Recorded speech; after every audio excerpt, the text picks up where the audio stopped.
The other day, a lady from Mauritius named M joined my live and told her story. She spoke about how her ex has been denying her of going back to Mauritius with her child, who's a 6-year-old.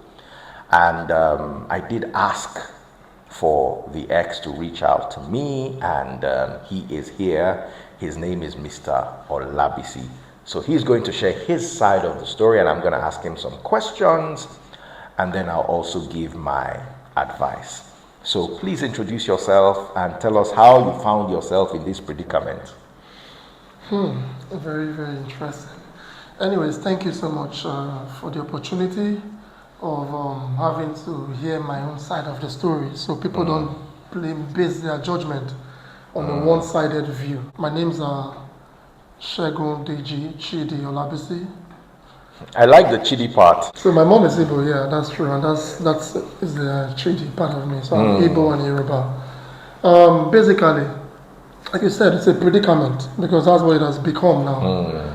You know, sometimes we deal with what life throws at us. Yeah. We went into marriage with good intentions, high hopes and everything.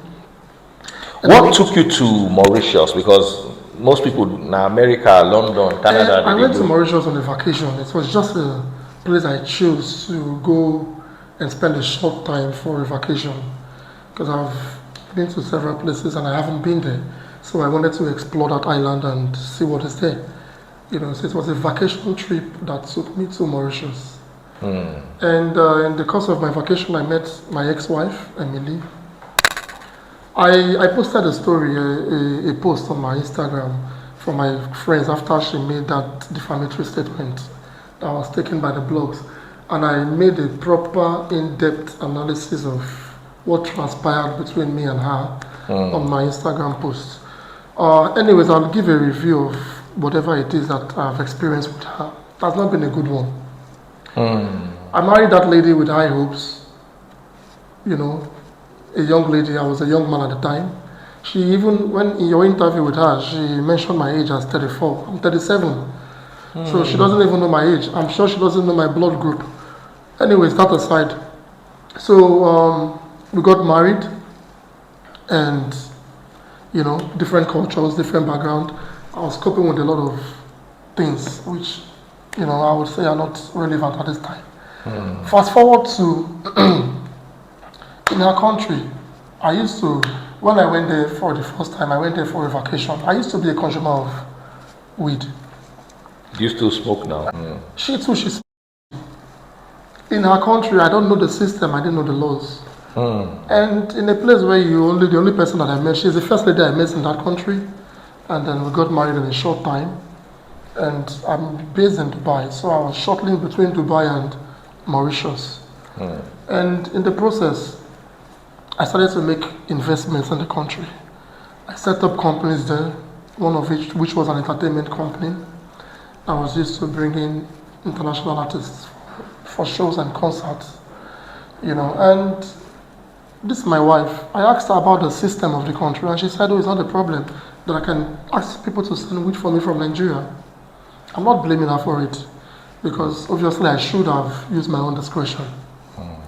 But based on her own advice, as somebody who lives there, who downplayed the repercussion or the law in their country to me, making me feel like it was not a big deal. And then someone sent me weed for my consumption, and I got into trouble because of it. Why didn't you route it through her since she was a citizen? Why didn't they mail it to her? It was mailed to my name, right? To me. Okay. I wouldn't want to put her in any risk. I wouldn't want to put her at risk in any way. Okay. You know. So even when I got into problem with that weed, she was supposed to get into problem with me as well. But I had to take the fall because I'll tell you something. In my house, she was cultivating in my house. But when the police came to search my house and on my rooftop, they found plants of weed. I had to take the fall. She was the one cultivating it. I didn't tell the police all that. I had to take the fall, you know. So at the time, maybe I was. So I got into trouble. Now, like I mentioned in my story, which I posted, When I was in police custody, I got information that they were going to freeze my account, all my business accounts. And at the time, I was investing heavily in Mauritius. So I was bringing funds from my company in Nigeria into the island. I was setting up companies, I was setting up offices, so I was spending money in the country. So at the time, I had liquid cash. And when they gave me that information, I called she came to visit me at the station. I told her this is what the police officer said.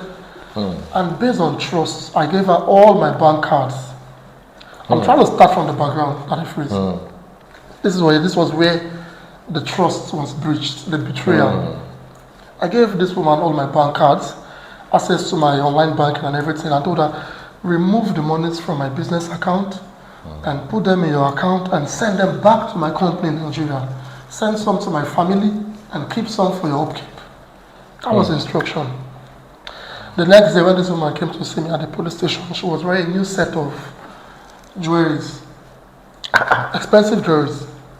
And I was like, madam, you're supposed to remove money and keep. How come you're spending money? She said, no, that's her country, that she couldn't take up so much cash, she had to spend it. I was in custody, I couldn't say anything. I needed a lawyer. While I was in their country, I met a friend, somebody linked me up with somebody who was a very top lawyer in the country. My name, Shakil Mohammed. He was a parliamentarian. I met him, and he was guiding me for investments in the island as well. So when I had that problem, I told her, I had Shakil's contact, his business card. I gave it to her. Please contact this person. Tell him I need legal representation. He's a top lawyer in this country. He knows the system. He can get me out. I knew his fee. I told her, take out 200,000 rupees from... How much is 200,000 rupees? About 6 million naira. 7 million naira. Take out this amount of money and pay him for his legal fees. Let him come and represent me. My wife took the money. She told me she has taken the money. After some days, she came back. If you see the lawyer, this woman brought for me that he freeze. I don't know if you know that Just Lover lawyer that Just Lover used to post. That one is better than this person. Very rickety looking lawyer. And I challenged her. I said, who is this? When I saw the lawyer's belt, the shoe, I was like, who is this person? She said, this is the lawyer she has brought to represent me. I was like, how will you bring it? She said, no, that this is our country. That if I use a good lawyer, they will think I'm a drug dealer. But at the freeze, lawyer which she bring for me was prosecuting me in her front. Telling the police that I'm a foreigner, I have to spend 3 years in jail in their country. This is a consumable quantity of cannabis. Long story short, she did not change the lawyer for me. The lawyer was not representing me. The lawyer was prosecuting me. At the end of the day, I was remanded to prison. Now, during this period, there was a friend of mine who visited the island. I wanted to come back.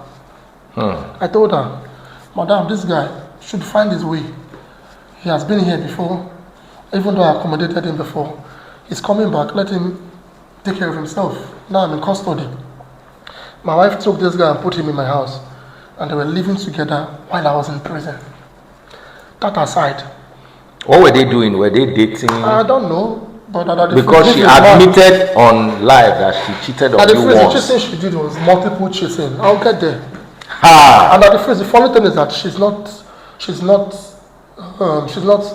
how do I put it? She's not repentant, she's not remorse about it, she's so bold about it. Okay, I'll get to that part. So, I was in custody in a foreign country where I didn't have any right. As a Nigerian there, it was all this notion, and the fact that you're managing to do well, there's this envy that they have on you. And then there's this notion that, you're this, you're that, even without any valuable. The police investigated me very well. They came to my businesses, they checked everything. They didn't find anything on me apart from the cannabis that was sent to me, which was for my consumption, which I made it clear it was for my consumption. And this same wood we're talking about, me and this woman together. She came on your life and was acting like a saint. We spent together. That aside, while in custody, that same lawyer she brought, I couldn't work with him because he wasn't representing me. So I made contact and gave her the contact of a better lawyer and told her how much the lawyer was charging me. Then she still had access to monies that she was taking out from my company. I told her, go and pay this lawyer. This woman took out money, told me she has taken out the money. When I called the lawyer, has my wife seen you? He said, yes, I see my wife, but my wife didn't pay him any money. This lawyer refused to visit me.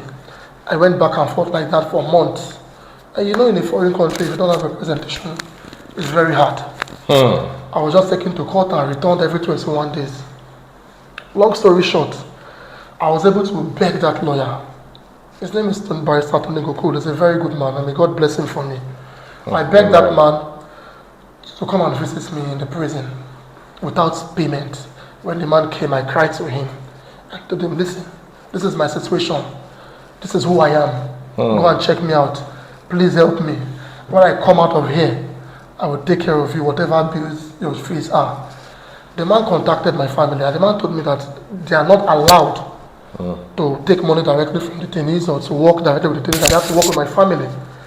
So he contacted my family. I told my family to send him his fees through my wife. Again, my family sends this legal fee to my wife 4 times.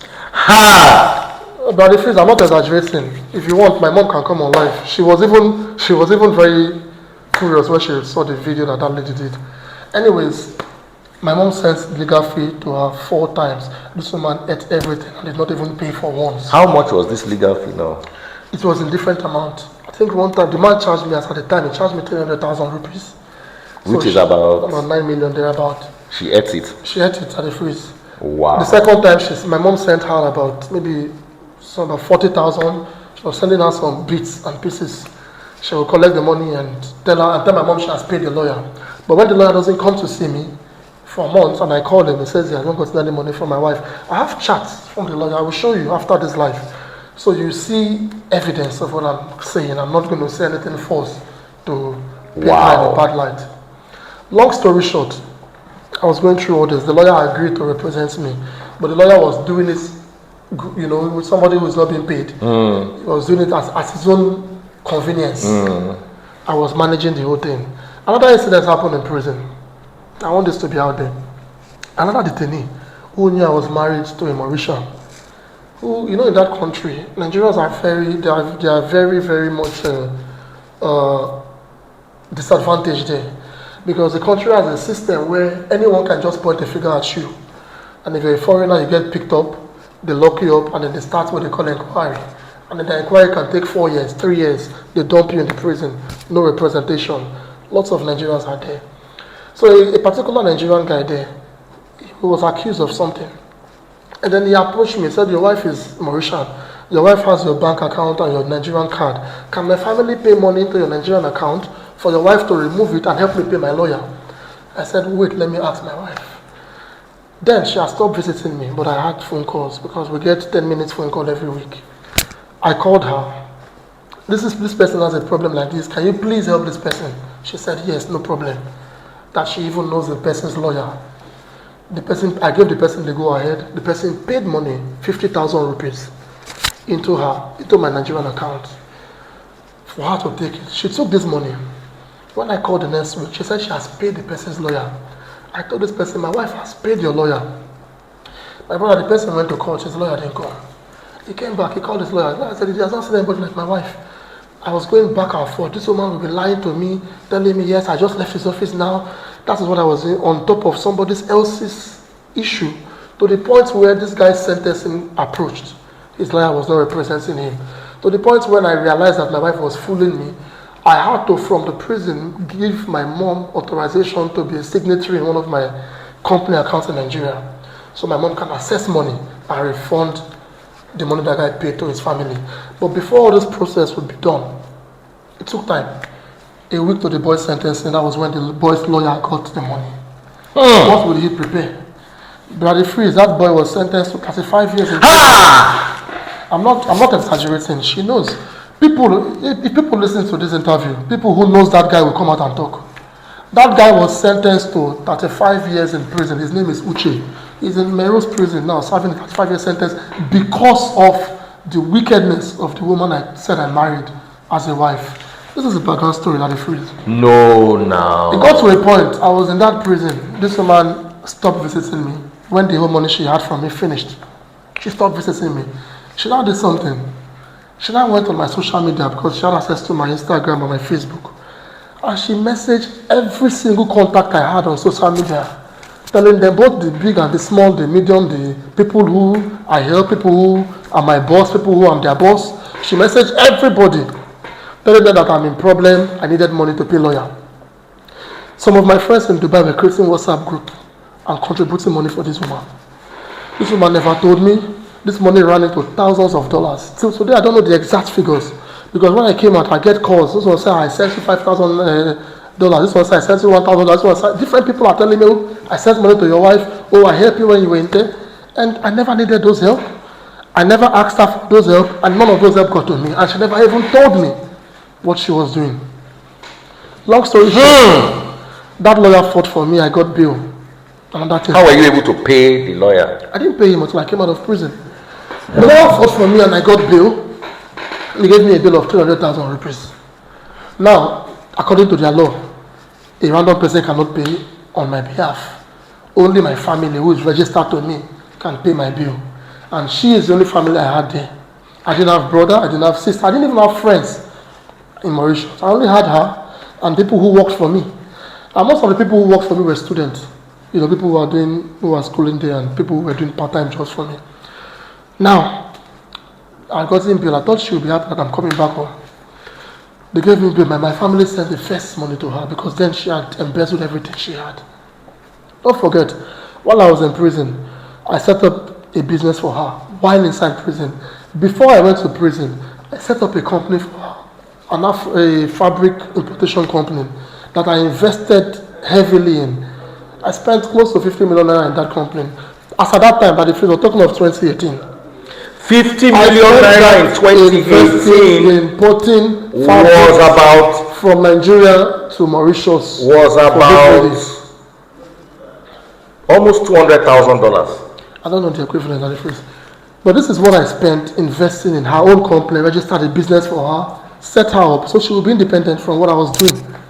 So if she was that the phrase, if this was a woman that had any motherly or any family instinct in her, she had everything to manage herself while I was away. So just like I said, I was granted the bill.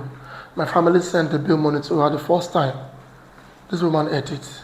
She didn't pay the bill. The second time they sent the money, she didn't pay the bill. The third time she managed to pay half of it because it was two different bills, because they had two different charges on me. They had a charge for the cannabis I was sent and the plant she was planting at home, which I took the fall for. So now there was a second bill to pay. The second bill was 100,000 rupees. My family sent the money to her 3 times again. This woman collected that bill money and she did not pay it. Now on the third time, when you want to bail somebody in their prison, you go to the court and place a court order. They will bring the person to court and then you have to go and make the payment at the counter. So the third time, after receiving the bill money, the third time, she placed a court order for me to be brought out. I was happy that I was going home. After then, I spent 2 years and some months in their prison. Now the phrase, these 2 years and some months, this woman stopped visiting me in the first 3 months. My boxers, my singlet, my soap, it got to a point where I had to sell my food in jail to buy soap. Because when you don't have these things, you find people who get visits from their family. You use what you have to get what you want. So I was selling my bread that I'm supposed to eat in jail. I will sell it to people so they can give me their soap. So I can have a shower and at least look good, smell good. So the third time my family sends a bill money to her, everything I'm telling you is verifiable. The third time that my family sent the bill money to her, she went to the court and placed a request for me to come to court. I thought I was going home. I shared everything I had in the prison to the other detainees. Shared my clothes, my everything. I only came out with my books, my write-ups, The prison did celebration for me that night with spoon and plate. They were drumming that, somebody who has spent 2 years plus and you're going home. So people celebrated me that, thank God you're going home finally. Only for me to get to court. I saw my wife, I saw my son, then he was about 3 or 4 years old. I was happy, I was emotional. I'm thinking that I'm going home that day. My wife, we got to the court clerk, the counter. For her to present the money, she was presenting her ID card. The court clerk asked her, but madam, where is the money? She said speaking French. Somebody is coming on the way. I'm expecting somebody. They had to pass us in front of the magistrate. The magistrate was very angry with her. The magistrate was going to remand her in prison, but the magistrate gave her a warning that if you're not ready to pay, why ask them to bring this man out of jail to the court? Now the phrase that day, it was as if the ground should open, I should enter inside. That day was like I felt dead, and more dead than alive. When they were taking me back into the prison vehicle, I now begged the prison officer, please, let me talk to her mother. They gave me a phone. I called her mother. And I asked her mother, since I married your daughter, did I ever do anything wrong to you or to your child in any way that you people have to treat me like this? I'm in your country, I'm in trouble, and you guys have left me and you're using me, you're manipulating me, using me to make money. The mother said no, she doesn't know what her daughter is doing. The mother said I should give her daughter the phone. She spoke to her daughter. The mother now begged me that she was going to look into it. At the freeze, when I'm coming from Dubai, I don't shop for myself. I shop for this woman, her daughter, and her mother. Boxes will be filled up with clothes for them. I don't want to say much, but even this woman's pants is not Victoria's Secret that they buy her. Designers. The mother, this M that's online saying all M's mother or M? No, M herself. I would like buy the mother pants. Yeah, catch me. M herself. So that's just to tell you the level that I placed her. The kind of high level I placed her. I made sure she was fine and she didn't lack anything. So I told the mother, if I had treated you guys like this, how come you guys are paying me back like this? The mother begged me and said she would look into it. I went back to prison. You know the shame of people who have done celebration for you. You've gone and then you're returning back to the prison. It wasn't easy at the freeze, but I have to live through it. 2 months passed before my family sent another money, half of the money. Her mother now added some other amount and completed the money. Then she finally paid that money and I was released. That was how I came out of prison after 2 years and 10 months in her country. And just to make it clear, what took me there is not a big case. It's a case that would have been settled at the police station, or I would have been granted bail at the police station, pending when the case is determined in the court. But because of the fact that she used the opportunity to extort me and to deprive me, and I didn't have anybody. I didn't have anybody who else could fight for me, So I was released, by God's grace. And when I was released, I went back to her. The house I left her in was a 5-bedroom duplex that I was paying for, right? Fully furnished by myself. When I came out of prison, this woman have left that house. She was living in a slum, in a 2-bedroom flat, in one of the ghetto areas of Mauritius. Now the first when I entered that house, my prison cell was cleaner than that house. I'm not exaggerating. I spent 2 weeks myself cleaning that house for it to be convenient for me to stay. After cleaning the house, I still couldn't tolerate. I couldn't manage living in that place because I was having phobia, and I couldn't just bear living in that kind of environment. I made arrangements from Nigeria, brought money from Nigeria to the country, went to arrange another apartment in a better area, a 3-bedroom bungalow, that I had to start furnishing again. And just to add up, when I came out, this woman has sold everything. And even television was not working. She has sold even the television. And this woman sold the gold chains I bought for her. She has sold everything. She sold my wristwatches, Rolex wristwatches. I didn't find anyone. It got even by the freeze, my shoe, my designer shoe. She has sold some of my clothes. She has sold them. I don't know whether she was selling them or she was giving them, and I don't know what happened. But my question now is, what did she do with all the money? That's a good question. That the freeze, I did not see one new thing on her. She did not buy one new thing even for herself. The best thing she ever had is the things I got for her years ago when I was going on my Dubai trips. Now the freeze, to be honest with you, I thought maybe she was building a hotel somewhere. Or maybe she was building a house for herself somewhere. I asked her mother, they said she does not have anything in their village. I did not see anything. I didn't see trace of anything. So I put myself together.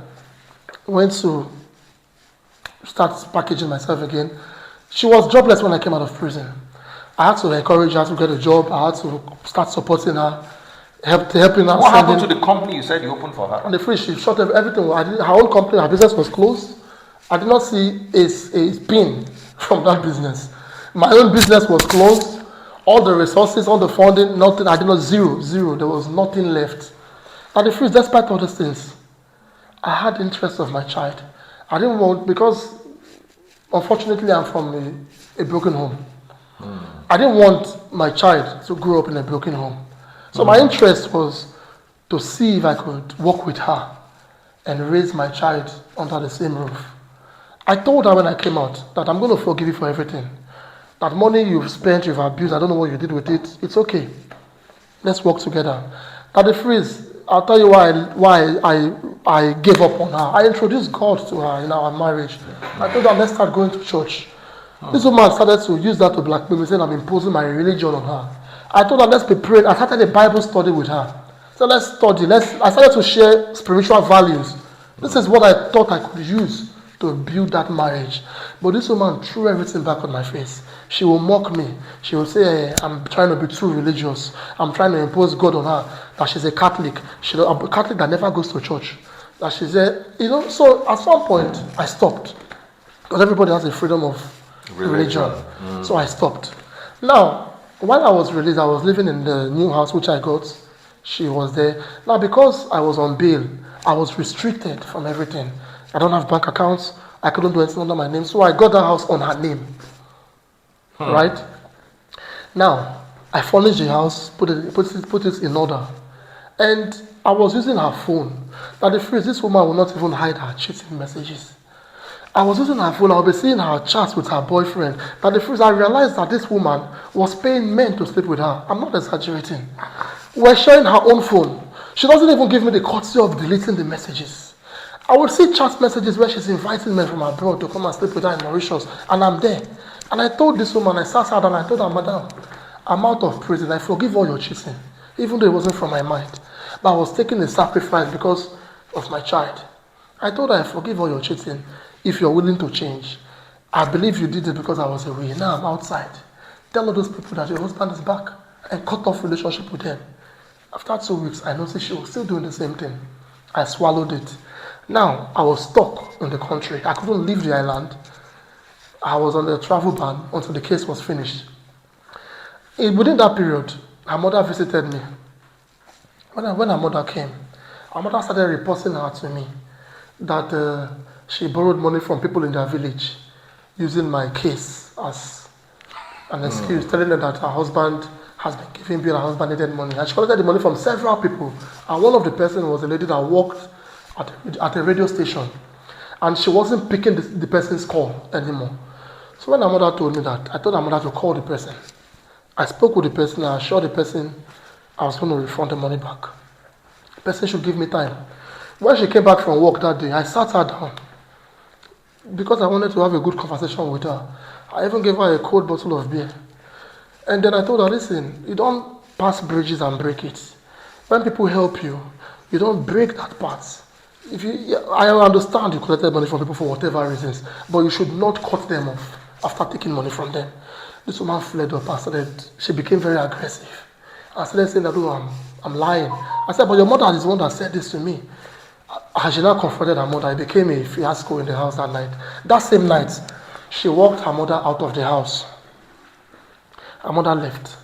She left the house also that same night with my son. She came back 2 days after. I have a voice recording of our conversation when she came back. And then she had a long argument with me, telling me that I'm in her country, I don't have any rights, that I've been to jail before, that she can set me up, she can plant the house, and the police will not even hear my side of the story, and I will go to jail for another 25 years. She said I should leave my house for her. And the phrase, I have voice recording of this. If she wants to deny any of this, I will put everything out in the open. Now, I left my house at the freeze, the second house, 12:30 midnight, with only a backpack. I entered street because she's a Mauritian. I know how the system works because I've been in their prison. So I knew that what she was saying was fact. They do it all the time, you know. So I had to leave the house. I entered the streets, managed to find myself a place. I found an apartment for rent. I moved in there. started to reorganize myself. It wasn't easy at the phrase. I'm saying it now because it's a past, but it was something that really broke me. It broke me to pieces. It is God's grace that I was able to keep managing. Now, when I was living alone, that's how we separated. That was what came about our separation in 2022, I think. Now, when we were separated, 2 weeks into our separation, my son's school called me. Then my son was 3 years old. The school called me and the school told me that my son has a problem. I said, what's the problem? They said if she comes to pick my son from school, that the boy will be screaming and crying. They asked me, is she really the mother? The son's school. I told them, yes, she's the mother. They said that I should please be coming to pick this boy myself. I told her. She said, yes, she knows. She said I should go and be picking the child. She said I should even keep the child. That was how I took custody of my child in Mauritius. At the freeze, while I was there within the period of my bail's period, within the period when I was released on bail, after our separation, 2 weeks into our separation, I had full custody of my son. The boy was 3 at the time. I was the one bathing him, changing diapers, feeding him. I have to wake up early in the morning by 5, prepare his food flags, take him to school, get him back from school, prepare him, help him do his homework. Now the freeze, I will still do my own job. Because I'm a broker, apart from my entertainment business, I have other companies I'm partners with. I will still do my own job. I will still have to attend my own meetings. The boy will be crying on the background. It wasn't easy at the freeze. I managed this for several months. After some time, she now said she wanted to be having the boy for weekends. Now we should be sharing. Some weekends she will have him, some I will have him. I'll play a voice recording. I want this to be on record. It's just a very short one. This boy was 3 years old at the time. When I was trying to convince the boy to go and meet his mother and spend the weekend at his mother's place. I want you to hear, my son was 3 at the time, because she might say, oh, he has been with me for some days, I'm manipulating him, that's why he doesn't want to be with her at the moment. But listen to this voice recording. This was when the boy was 3 years old, barely learning to talk. Please listen.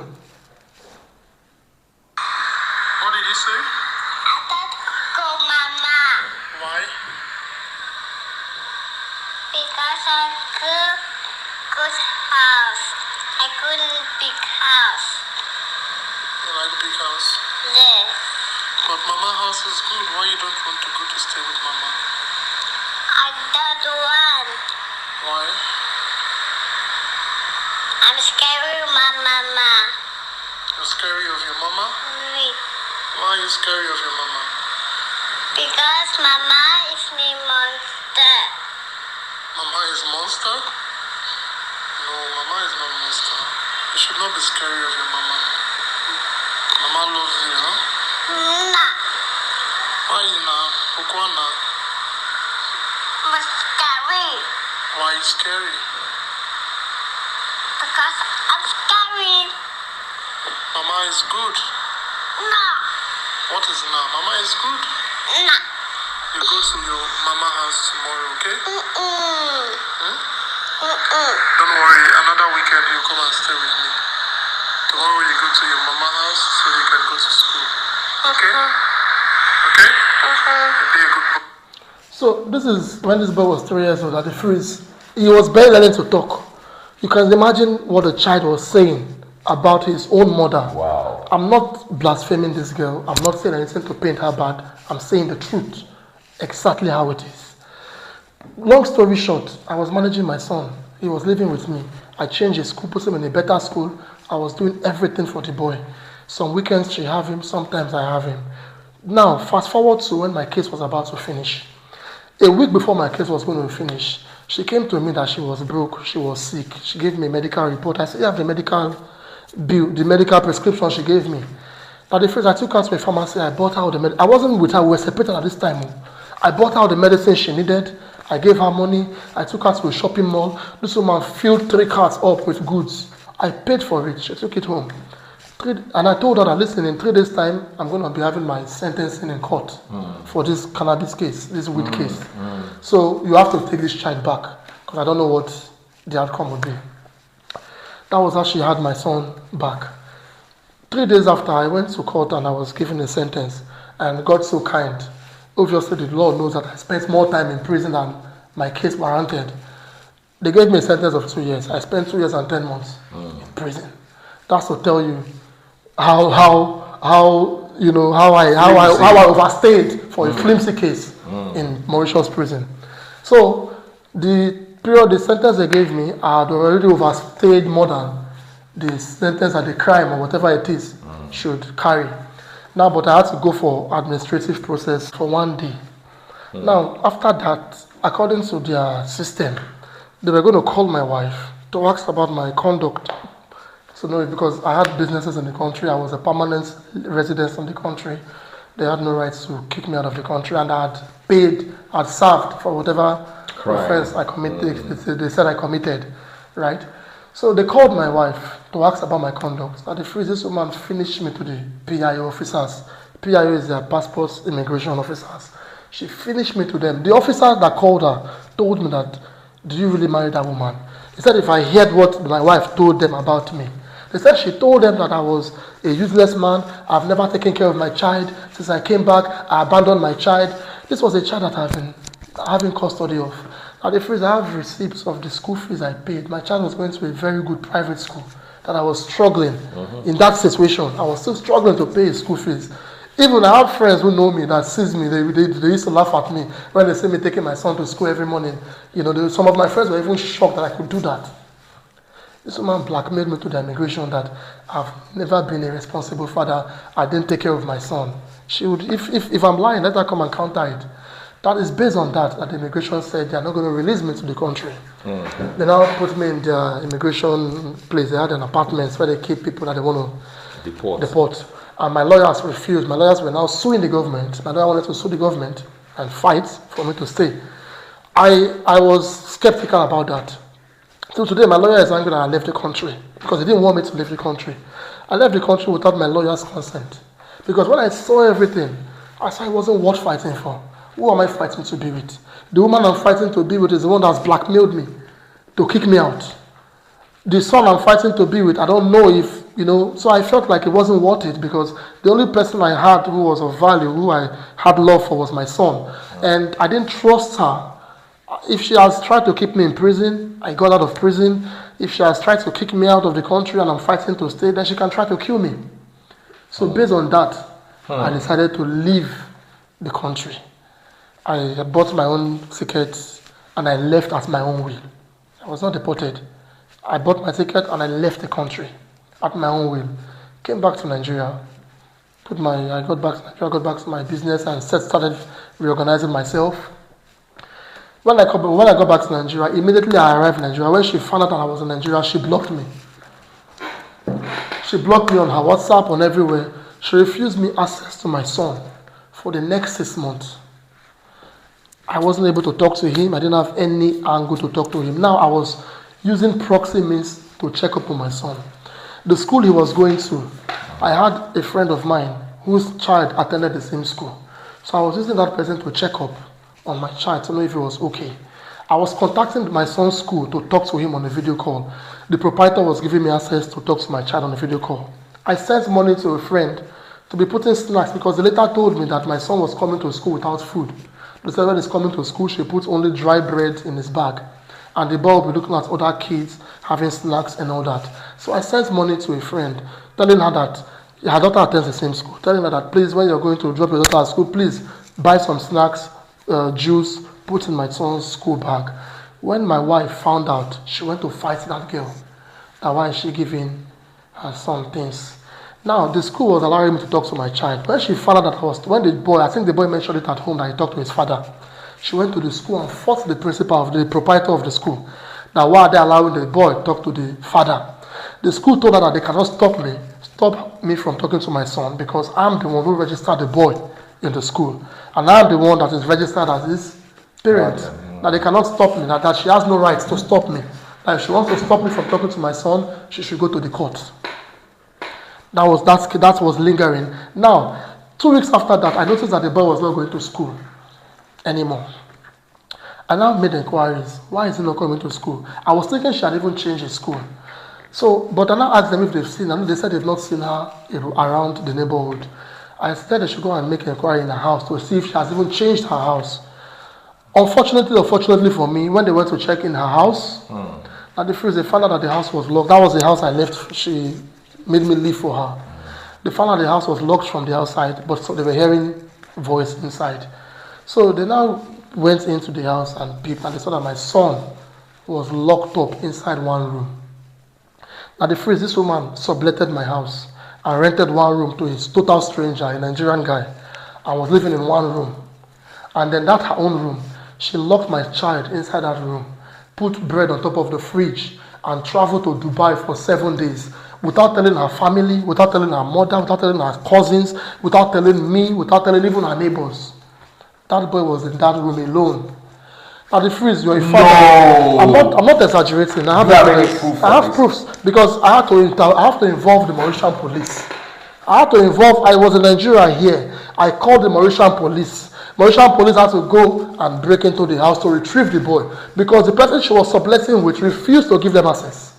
So the police had to go and enforce their power, retrieve the boy, and arrested that person she was subletting with, and they even deported that person back to Nigeria because she didn't have papers. Now the freeze, I bought tickets from her mother to fly from her village to Mauritius, and I now had to authorize the mother to have custody of the child. Before my wife came to Nigeria on this visit, she did not have custody of my child. Her mother did because of this incident. The case was reported at the CDU. No. All these things, at the freeze, all these things, there are references to it. I have the CDU file number. I have the officer of the CDU in charge of this case. If you want to call, if you want to investigate further, I will give you details you can investigate with. So the mother was given custody of the child from the CDU. Her police and the CDU had to force her to come back from Dubai because they said she traveled, when the immigration checked, they said she traveled with a one-way ticket. But the freeze, this is a boy of, then he was about 5 or 6 years, and just getting into 6 years. You locked him up in a room alone without telling anybody. That the freeze, it was if something has happened to that child in that house. Now, to continue from there, when the boy was retrieved, the lady that assisted me. I don't believe this part. I'll show you chats, even with her mother. I'll show you chats between myself and her mother. The mother was the one who helped me take possession of the child. I will show you conversations. If you want, I can show you if you want to screen record, no problem. No, it's So okay. when they got my son out, the lady that assisted him, her daughter and my son are close. They are both kids, they grew up together. Now, the lady sent me a message telling me that my son would take a teddy bear, a female teddy bear, and be putting it in the mouth of the teddy bear. And when they asked him, he said that that's what he saw his mother doing. I have the chats where they sent that to me. So they had to beat him, and all these things affected me psychologically. I'm a father. This is my only son. I don't have kids anywhere else. I'm not married anywhere else. I have love for my child. I have to protect my child. So based on all these things, I now started to talk to her, started to pet her, started to make her understand that, listen, we can both have an agreement on this child. This child does not have to suffer because of the hatred or whatever it is you have on me. Let's give this child a good life. I sent her a shared parenting agreement in 2024, sorry. Her family accepted to sign it. She is the one that refused. She's not going to sign it. I will share the copy of the agreement to you if I have not done that already. Based on that, this woman will be going back and forth. Sometimes she picks my call. Sometimes she doesn't pick my call. Sometimes she let me talk to the boy. Even when you see the boy, when she lets me talk to him, the boy cannot talk. It's like the boy is under duress. My son will not be, when she gives me the phone to talk to my son will just be staring at me. He will not be able to talk to me. Based on all this, I now told her, listen, you know what? I want you to visit me in Nigeria with my son. She refused to come. Since last year, I've been pressing her to visit me with the boy. She refused. This year, I don't know what got into her that made her agree to visit me with the boy. Now, this is it at the phrase. My intention was not to take the child from her. My intention was to assess my son and see what position he is, what kind of damage it is. If I saw that the boy was okay, if I saw that the child has bonded with her and the child was comfortable with her, I swear I would never have taken that child from her.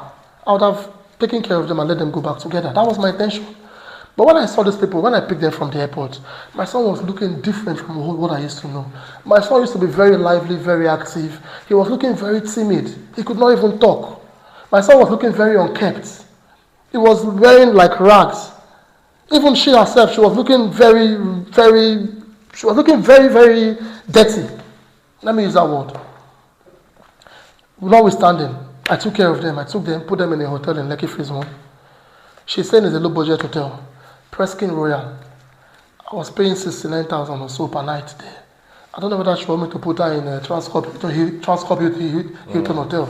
You know, I paid all her expenses.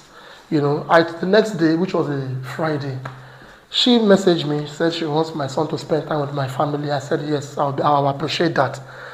And she told me to come and take the boy.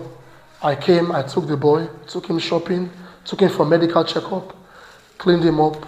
The boy spent time with my family. That was when my mother came to visit me. My mother came to visit me to see her grandson. My mom spent time with the boy. Now, on Saturday, I went to meet her. I took her out to show her around. It's her first time in Nigeria. I had no bad intention against that woman, regardless of everything she had done to me. I was still looking at the fact that she's the mother of my child. On Monday, I went to meet her, and I sat her down. I said, let's have a discussion. You don't have the capacity to take care of this child. You're not good at money. I cannot entrust you with money, considering the precedence behind. I have chats from her own mother warning me not to give her money anymore, because any money they give to her, they don't know what she do with it. So I told her, in this kind of situation, I want this child to stay in Nigeria. I'll put him in a good school here in Lekki. I'll take care of him. I've been taking care of him. I'm not new to it. It's my son. I'll make sure he's comfortable. And for you, I want to help you because you need help. I will get you a psychologist that would assess you. I would sponsor you to either France or Canada. You're a Mauritian. You guys have a good passport. You can travel. I have friends in Canada who were able and willing to help her get a job there. I thought I would sponsor you to France or Canada. You go and get a job. I will pay your rent up front in Canada for 6 months. When you are stable, I will send the boy to come and school over there. Then I'll be visiting you there. That was the agreement I proposed to this lady. She said, no, that she knows I want to take my child, that I cannot just tell her what to do, that I should give her time to think. I said, how much time do you need to think? She said, maybe 1 month, maybe 6 months. She doesn't even know how much time she needs. That statement. I said, no, you can't tell me you don't know how much time you need. Please decide in the next couple of days. And I left. 2 days after, I came to her. Now, I came to her with the intention of dropping the child with her to spend time with her. Now, my mom was going back to her own house. So my mom joined me in my car and said, I'll let her see my ex. Though she and my mom, they never agreed because she humiliated my mom when I was in prison.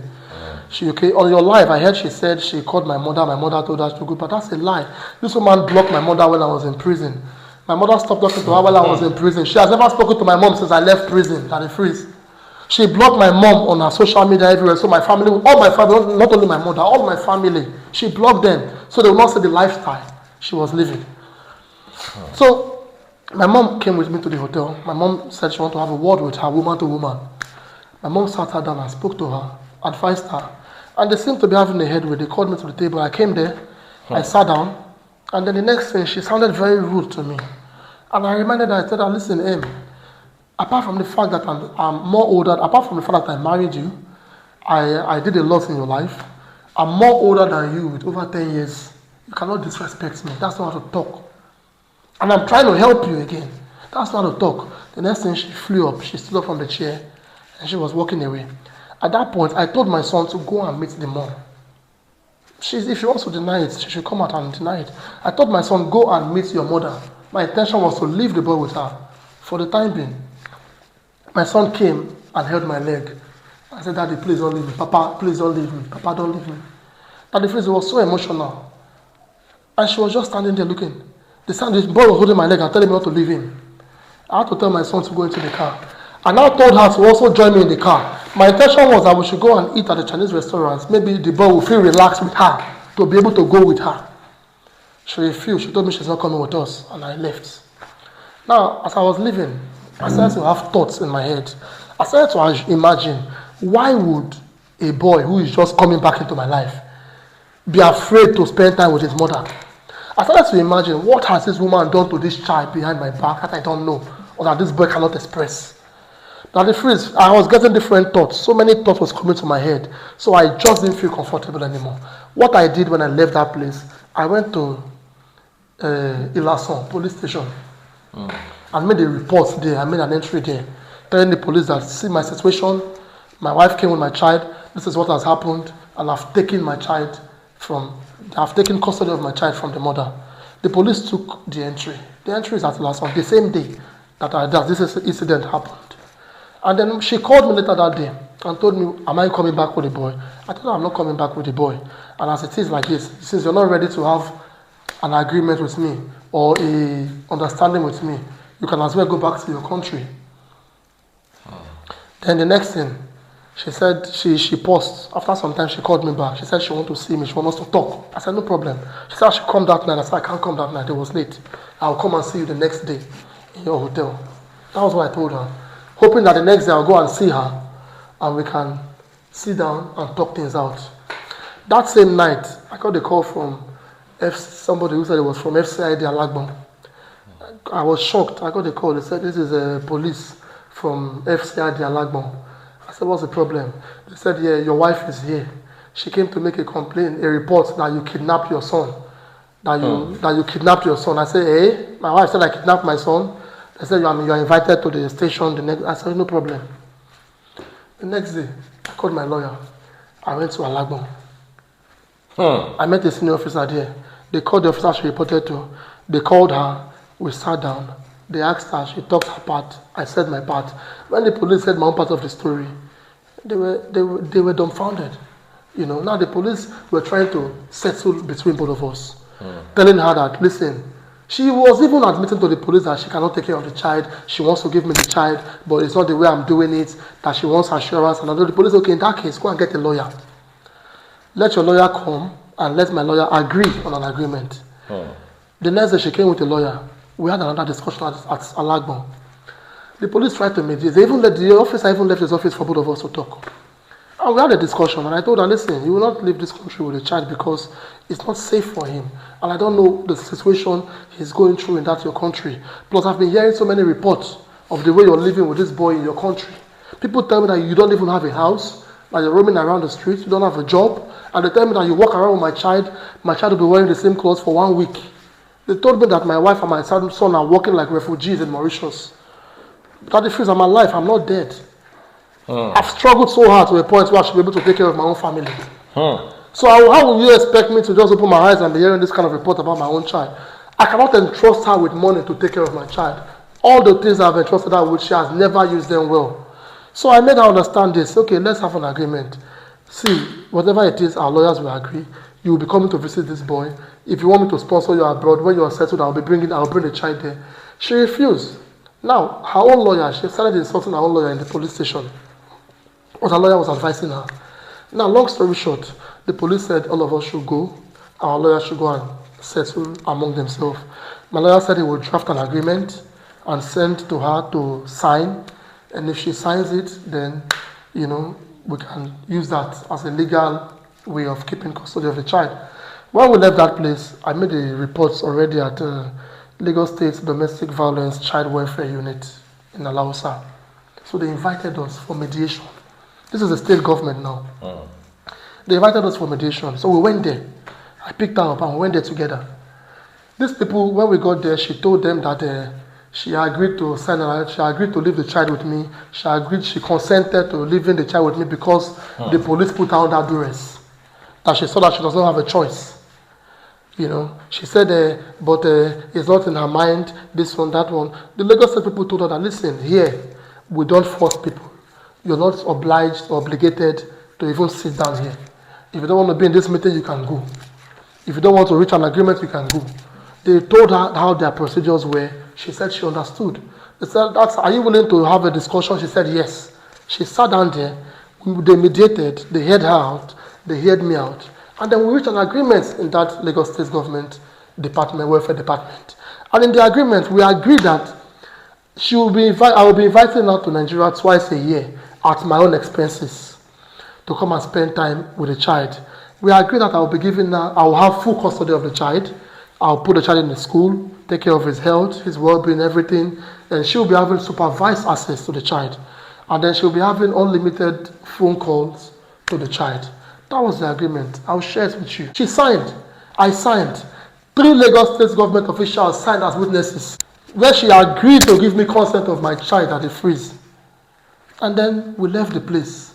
After we left the place, I took her to where my boy was. She went to spend time with the child. Now the funny thing is this, when I take her to spend time with the child, she doesn't even interact with the child. She just asks him, hello, how are you? How are you? She sits across him and then they're off. I don't see the connection. I'm sorry to say this, but I don't see the connection between a mother and a child, between she and my boy. Now, long story short, like the freeze. After that, I bought a phone for the boy where I put a SIM card in. I gave her the number. She has called her phone only twice. It is even me that tell my son, call your mother and talk to her. I will show you the screenshots of how many times. The day she came for your life, she spoke to my son that day. She spoke to my son on video call by 4 o'clock and came to your life by maybe 7 o'clock. Now the freeze, I missed something very important. This woman that I married, she had a child before I married her to a Nigerian man, which I didn't know about.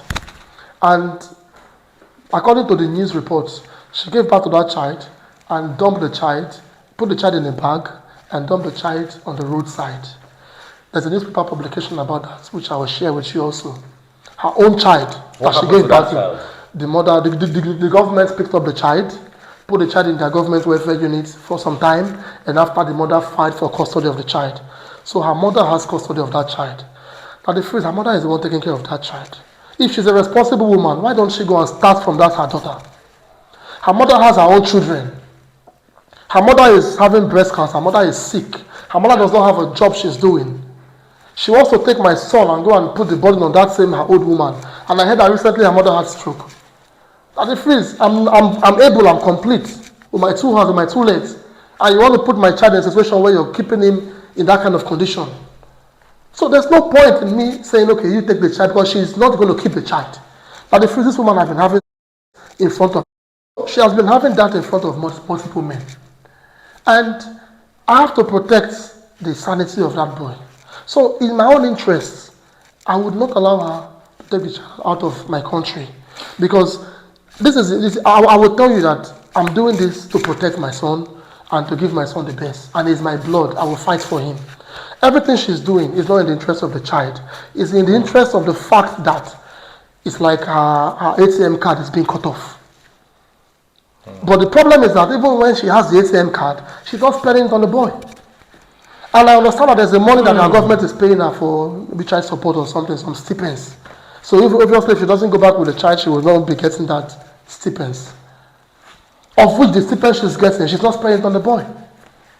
So that the freeze, if any woman person who has ever given birth puts themselves in my shoe, they should tell me if what I did was wrong in keeping my own child, in protecting my own child. I never denied her access to my child. Up till today, she has the phone number to call that boy anytime she wants to call him. She has never called me and told me she wants to see the boy, and I told her no. Last week Saturday or Sunday, I took the boy to the conservation center. I invited her. I said, I'm taking our son out to a park. Come, let's go together. She told me bluntly that I'm not coming. Now that the freeze, I put this woman in a hotel. She left that hotel and went to check herself in a hotel in Banana Island and be sending me bills. And somebody confided in me that she's in the hotel there with a man. And she's sending me bills. I will share the bills with you that the freeze. She's sending me bills where she's drinking champagne and eating loaded king prawns. I paid the first one, paid the second one. The third one, I said I'm not paying. That's why she said they seized her things at the hotel, and I really don't care. Because now the period I invited her for has exceeded. She's out of my budget because I invited her for a certain period of time based on my budget. The period of time I invited her for has passed. She refused to go back. She extended her ticket and her stay. She said that she rent her a house in Banana Island, that she wants to stay there and be looking after and be monitoring how I'm taking care of her child. Does it make sense? The money I'm going to use and put the boy in school or take care of the boy, I should come and use it and be sponsoring luxury life for her. Does she even deserve it? Let's be realistic here. So that's the situation I find myself. Now she goes everywhere saying people, I saw some media in her country where she posted that I kidnapped, that a Nigerian man kidnapped or abducted her son. She's not saying that this is my child too. She's not saying the background story of why I decided to take custody of my child. So this is the honest truth that the freeze. Anything she counters, let her come up with facts or evidence and I will prove her wrong.